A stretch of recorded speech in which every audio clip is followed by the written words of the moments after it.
بسم اللہ الرحمن الرحیم۔ السلام علیکم معزز ناظرین۔ واقعہ حضرت سلیمان علیہ السلام۔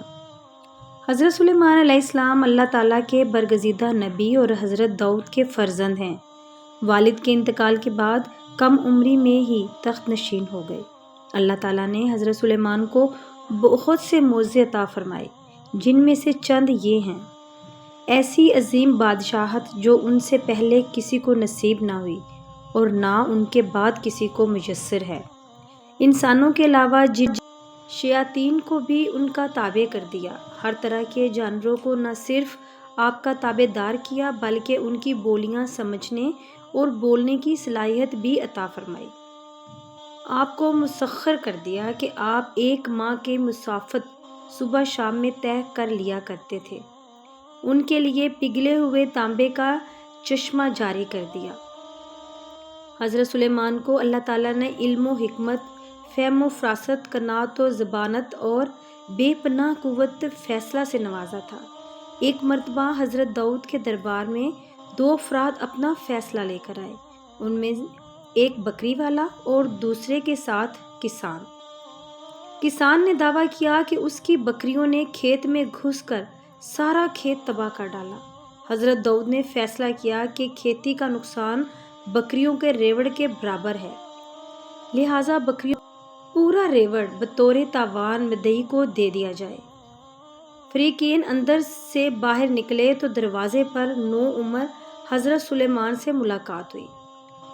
دونوں نے فریقین کا فیصلہ سنا اور اس کے بعد وہ دونوں کو واپس اپنے والد محترم کے دربار میں لے گئے اور گزارش کی کہ اگر اجازت ہو تو اس فیصلے کے متعلق اپنی رائے پیش کروں۔ اجازت ملنے پر حضرت سلیمان بولے، آپ بکریاں تو کھیت والے کو دے دیں تاکہ وہ اس سے فائدہ اٹھا سکے، اور کھیت کی زمین بکری والے کے حوالے کر دیں تاکہ وہ کھیت کو کاشت کر کے اسی حالت میں لے آئے جیسا بکریوں کے چرنے سے پہلے تھا۔ پھر کھیت کسان کو واپس کر دیں اور بکریاں بکری والے کو۔ حضرت داؤد کو یہ فیصلہ بہت پسند آیا۔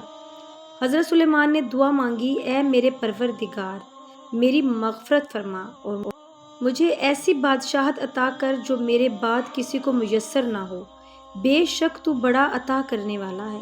اللہ تعالیٰ نے ان کی دعا قبول فرمائی اور انہیں عظیم الشان بادشاہت عطا فرمائی۔ آپ ہفتہ اقلیت کے بادشاہ تھے۔ دنیا کی ہر شے آپ کے مطیع اور فرما بردار تھی۔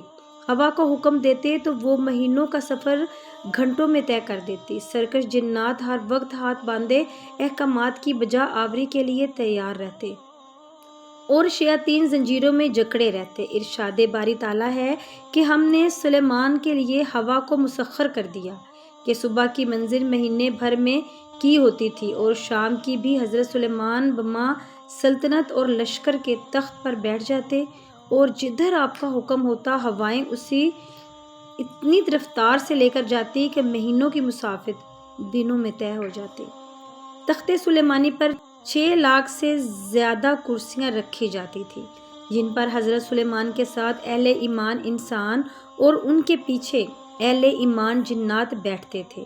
پھر پرندوں کو حکم ہوتا تھا کہ وہ تخت پر سایہ کر لیں تاکہ آفتاب کی تپش سے تکلیف نہ ہو۔ ہوا اس عظیم الشان تخت کو اٹھا کر جہاں کا حکم ہوتا وہاں پہنچا دیتی۔ پورے راستے حضرت سلیمان سر جھکائے اللہ تعالیٰ کا ذکر و شکر میں مشغول رہتے۔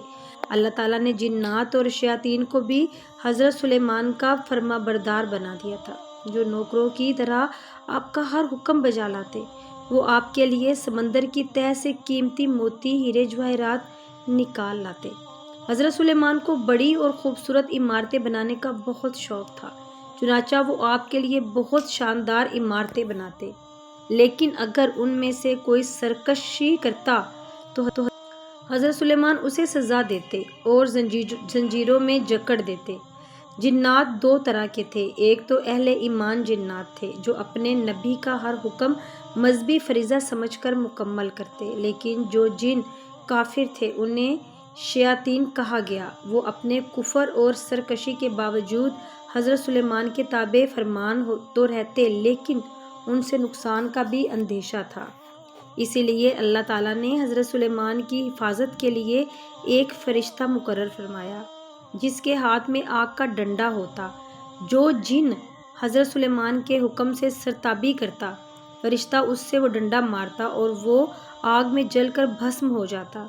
اللہ تعالیٰ کی جانب سے حضرت سلیمان کو عطا کیے گئے معجزات میں سے ایک پگھلے ہوئے تانبے کے وہ 2 چشمے ہیں جس میں جنات بڑی بڑی دیگیں، لگن، برتن اور کیا کرتے تھے۔ اللہ تعالیٰ نے حضرت سلیمان کو جانوروں حتیٰ کہ چیونٹیوں تک کی بولیوں کا علم سکھایا تھا۔ ایک مرتبہ حضرت سلیمان اپنے لاؤ لشکر کے ساتھ ایک ایسے میدان سے گزرے جہاں چیونٹیوں کی بستی تھی۔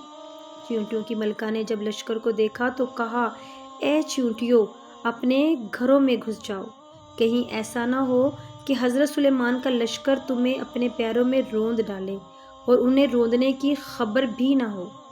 یہ بات سن کر حضرت سلیمان مسکرا دیے اور اللہ کا شکر بجا لائے، کہنے لگے، اے میرے رب، مجھے توفیق عطا کر کہ جو احسانات تو نے مجھ پر کیے اور میرے والدین پر کیے ہیں اور ان کا شکر ادا کروں اور ایسے نیک کام کروں کہ تو ان سے خوش ہو جائے اور مجھے اپنی رحمت سے اپنے نیک بندوں میں شامل فرما۔